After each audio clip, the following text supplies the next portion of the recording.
Fala rapaziada, que prazer estar de volta. Canal do Canedo, que já foi de tudo, né? Criado há mais ou menos 3 anos. Eu já fiz lives, já fiz vídeos longos, mas com uma outra pegada, de mais curiosidades. Já fiz cortes de outras lives que eu fazia lá na época da Twitch. E aí, mais ou menos recentemente, já faz aí 1 ano e tanto, 2 anos, eu posto os vídeos curtos que eu faço para as outras redes sociais. Decidi mudar, decidi levar a sério essa bagaça aqui, então conto com a sua ajuda. Poxa, é muito importante que você se inscreva, ative o sininho, compartilha o link não só desse vídeo, do canal, com outros amigos também que gostam de futebol, que possam haver gostado do conteúdo que vai estar sendo feito aqui. Comente, é importante também você comentar, eu quero saber o que você achou. Na minha opinião, eu vou trazer a ideia é que eu faça vídeos de opiniões, mas não sobre jogos específicos, coisas assim do dia a dia. Talvez pegar alguns temas diferentes e trazer também os conteúdos diferentes, quadros. Então também, se cara, você quiser sugerir, o espaço está aqui, também abro na comunidade para você sugerir algum outro tipo de vídeo. Hoje, é claro, estou aqui para falar da seleção brasileira. O Brasil venceu a Colômbia 2-1. Vitória suada, mas uma vitória muito importante para o Dorival Júnior para aliviar a pressão em cima dele. Gols de Rafinha, de pênalti, do Vini Júnior já no finzinho do jogo. A Colômbia fez com o Luiz Dias, que é uma espécie de carrasco nosso, não está nem em tanta grande fase assim lá pelo Liverpool, mas cravou mais um gol em cima da gente, em cima do Alisson, companheiro dele de Liverpool. O Brasil acabou sendo merecedor ali na pressão no fim, fez o 2-1. Números do jogo, assim, até que você olha, quem não assistiu ao jogo, 17 finalizações do Brasil, 10 da Colômbia, 5 no gol do Brasil. Parece que o Brasil teve uma grande atuação, mas não é bem verdade. Tem alguns outros dois números aqui, por exemplo, que ajudam a ilustrar a falta de criatividade do Brasil em boa parte do jogo. Até para se livrar de situações ali de pressão em saída de bola. O Alisson teve uma atuação assim estranha, não agarrando, né, que é a especialidade dele, mas com a bola nos pés, que ele também se vira. Ele não é tão bom quanto o Ederson, mas ele se vira. E ontem ele passou um aperto ali nas saídas de bola, estava nervoso. O Brasil teve as duas estatísticas que eu gostaria de citar aqui. Passes no terço final, né? Campo dividido em 3, os passes ali quando você está no ataque, perto da área. O Brasil deu bem menos passes que a Colômbia, 62-79. Em ações com a bola na área adversária, o Brasil teve 27 contra 22, mas até, sei lá, 30 do segundo tempo, 20 e poucos do segundo tempo, o Brasil estava até atrás. Foi a pressão no fim ali que fez o Brasil crescer nesses números. O Brasil viveu de momentos, né? Teve os primeiros minutos, depois a Colômbia conseguiu acertar a marcação com um longo período aí, e o Brasil foi melhorando no segundo tempo, conforme as substituições foram acontecendo. É curioso, né? Porque treinador sempre reclama da falta de treino. A gente sabe que em data FIFA não dá para treinar, os jogadores se apresentam segunda-feira, mas muita gente chega aí ao longo do dia, perde o treino, muita gente já jogou domingo, sábado, pegou viagem. Então, de fato, você tem terça e quarta de treino. Quarta-feira é pré-jogo, você não pode pegar muito pesado, não pode cansar muitos jogadores, correr risco de lesão.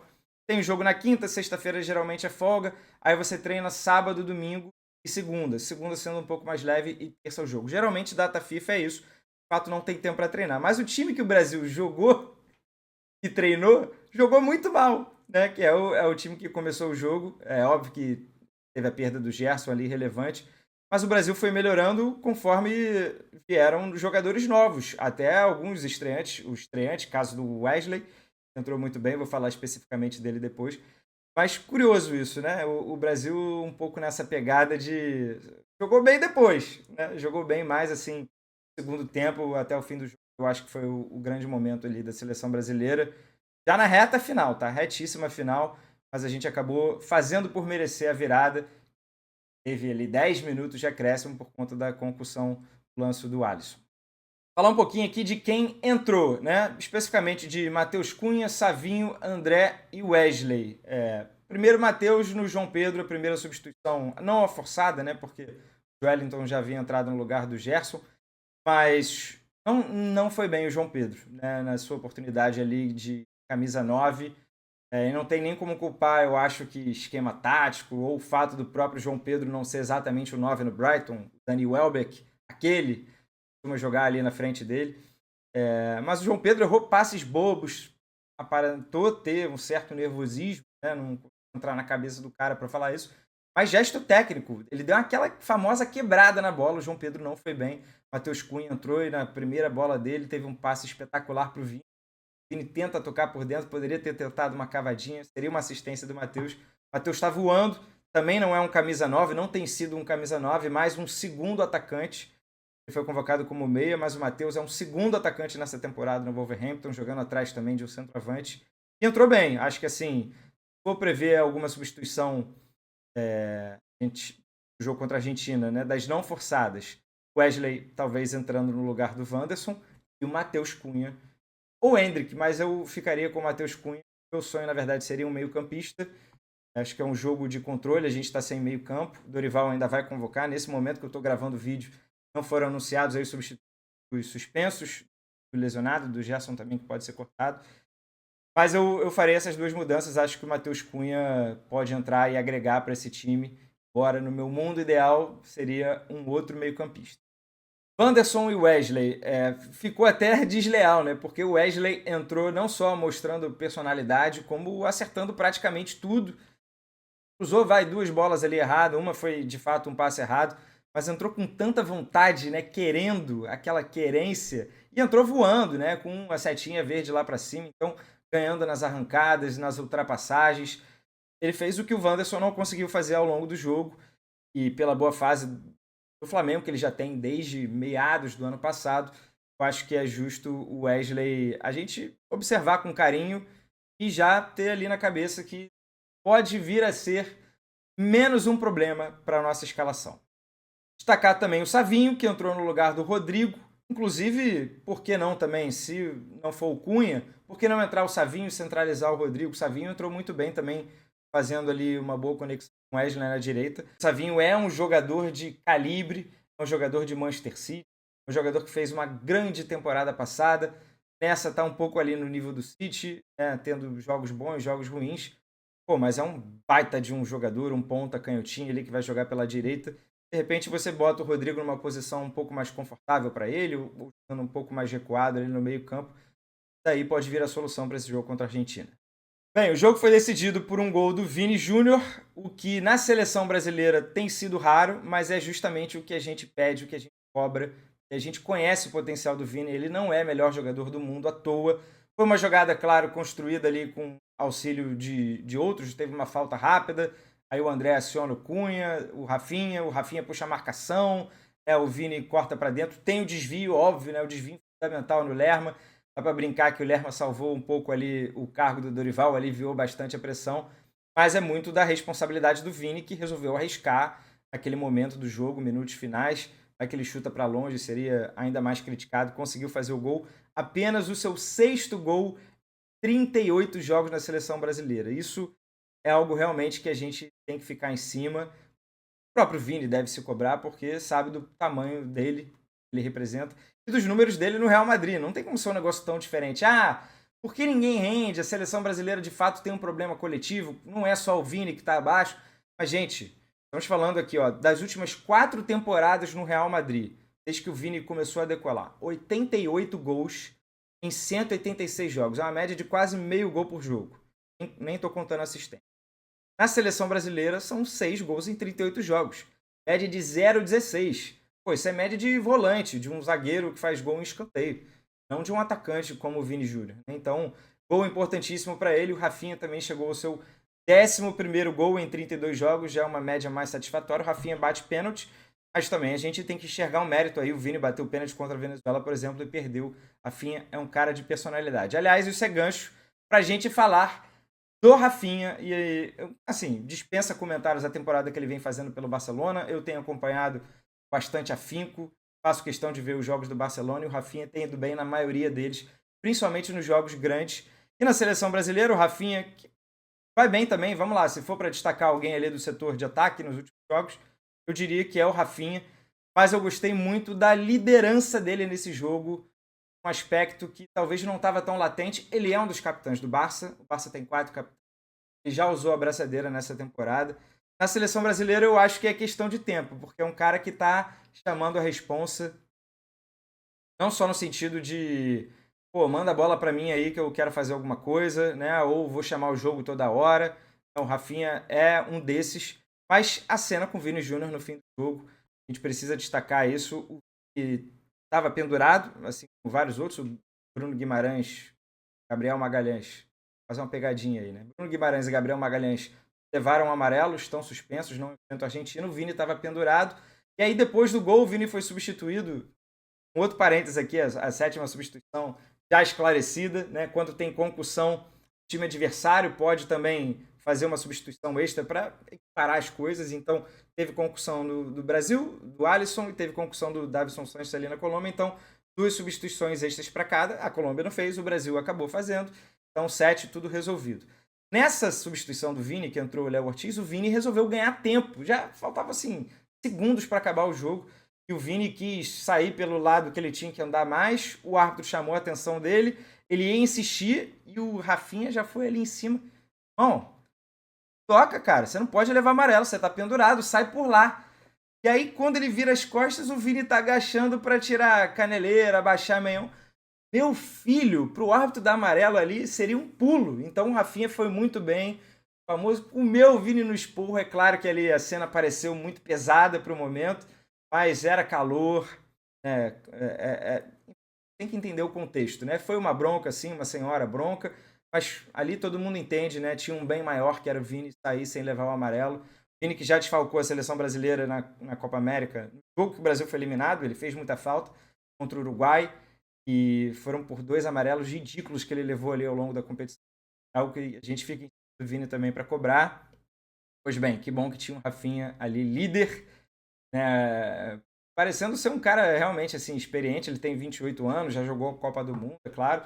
Mas importante ter essa peça ali, observando esses detalhes dentro do jogo. O Vini poderia tranquilamente ter levado amarelo e não ia ter como reclamar de perseguição, né? Porque estava querendo provocar, ele estava querendo ganhar tempo, então foi bom. Contra a Argentina, já citei aqui que Gabriel Magalhães está suspenso, Bruno Guimarães está suspenso, Gerson lesionado, e o Alisson a gente vai observar, a CBF vai se manifestar, já pode ter se manifestado no momento que você está assistindo, porque existe um protocolo que um jogador substituído não pode atuar nos próximos 5 dias, mas como foi algo ali um pouco mais leve com o Alisson, o médico, o Rodrigo Lasmar, meio que já deu. Se ele não apresentar sintomas, vai jogar, vai para o jogo. Mas podemos ter 4 problemas, né, de jogadores ali titulares desse jogo. O Gabriel, eu imagino que seja substituído ou pelo Léo Ortiz, que entrou no jogo, ou pelo Murilo, que é canhoto. O Murilo vem fazendo grande temporada pelo Nottingham Forest. Eu estou acompanhando, pode cravar. O moleque é muito bom mesmo.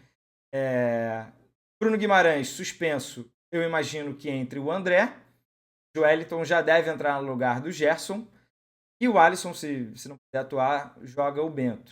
E aí as outras dúvidas ficam. Será que joga Wanderson, Wesley? João Pedro vai receber outra chance? Acho improvável. Entra o Matheus Cunha. Entra o meio-campista que o Dorival vai convocar. Entra o Savinho e joga o Rodrigo por dentro.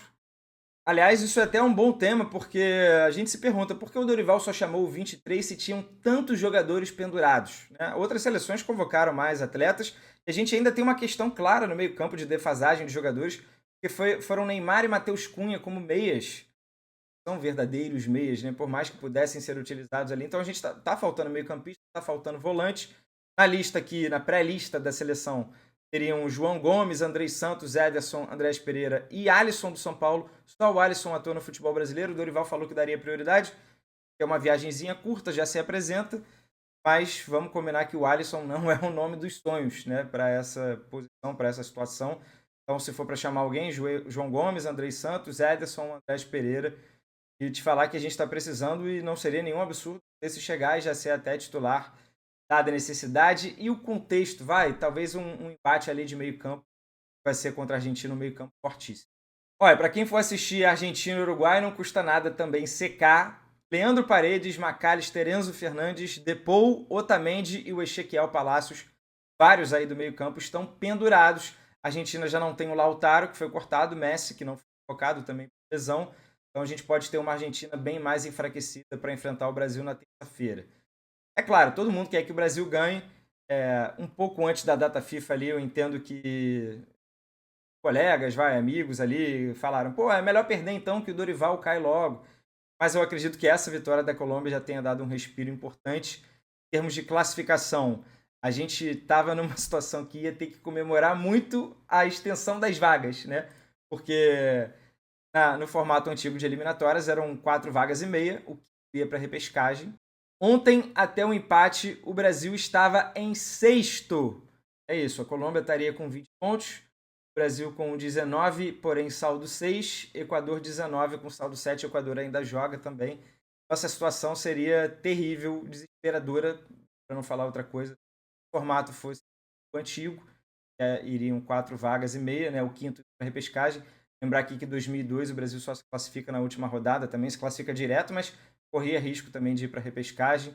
Pois bem, desse problema não vamos passar mais, mas eu acho que a pressão em cima do Dorival tem que existir pelo futebol, pelo desempenho que custa apresentar. O Dorival vai na coletiva de imprensa, fala que a seleção está evoluindo jogo a jogo.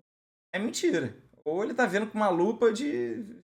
Eu não consigo enxergar isso, e acredito que aí também não. O Brasil está em espasmos durante os jogos, começou bem contra a Colômbia, teve um seu momento ali no início do tempo, e principalmente no fim do jogo, que foi para a pressão, mas o resto do jogo, não é que o Brasil também tenha sofrido, né? A Colômbia também não está vivendo um grande momento e não chegou a pressionar a gente. O Brasil levou 20, 30 finalizações, não foi um amasso dos adversários, mas o Brasil não consegue criar, não consegue fazer o seu jogo fluir.